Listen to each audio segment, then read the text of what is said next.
മൂന്നാറിലെ ജനവാസ മേഖലയിൽ പടയപ്പ തുടരുകയാണ്. ചൊക്കനാട് എസ്റ്റേറ്റിലാണ് കാട്ടാനക്കൂട്ടത്തെ കണ്ടത്. ആ കാട്ടാനക്കൂട്ടത്തോടൊപ്പമാണ് ഈ പടയപ്പ ഉള്ളത്. ഈ പടയപ്പയുള്ളത് 3 ആനകളുടെ കൂട്ടത്തിലാണ്. കഴിഞ്ഞ കുറച്ച് ദിവസമായി അങ്ങനെ തന്നെയാണ്. മതപ്പാടായതിനു ശേഷം കാട്ടാനക്കൂട്ടത്തോടൊപ്പമാണ് പടയപ്പയെ കണ്ടിട്ടുള്ളത്. RRT എന്തായാലും ആനയെ നിരീക്ഷിക്കുന്നുണ്ട്.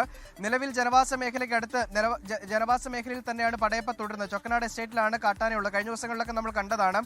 ദേശീയപാത മുറിച്ച് കിടക്കുന്ന കാട്ടാനയുടെ ദൃശ്യങ്ങൾ കണ്ടതാണ്.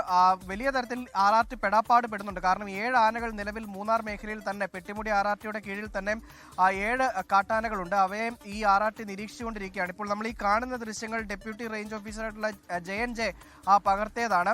അവരുടെയൊക്കെ നേതൃത്വത്തിലാണ് ഈ നിരീക്ഷണം നടക്കുന്നത് എന്നുള്ളതാണ് നമുക്ക് മനസ്സിലാക്കാൻ കഴിയുന്നത്. എന്തായാലും കൗതുകമുള്ള ഒരു കാഴ്ചയാണ്. പടയപ്പ കാട്ടാനക്കൂട്ടത്തോടൊപ്പം നിൽക്കുന്നു. വളരെ കൗതുകമുള്ള കാഴ്ച. ആളുകൾക്ക് കാണുമ്പോൾ തന്നെ ഒരു സന്തോഷം തരുന്ന ഒരു കാഴ്ചയാണ്. പക്ഷേ ആ കൗതുകം കൊണ്ട് ഈ കാട്ടാനകളുടെ അടുത്തേക്ക് നേരിട്ട് അടുത്തേക്ക് ചെല്ലാൻ നിൽക്കരുത് എന്നുള്ള പ്രത്യേക നിർദ്ദേശം വനംവകുപ്പിന്റെ ഭാഗത്തു നിന്നുണ്ട്.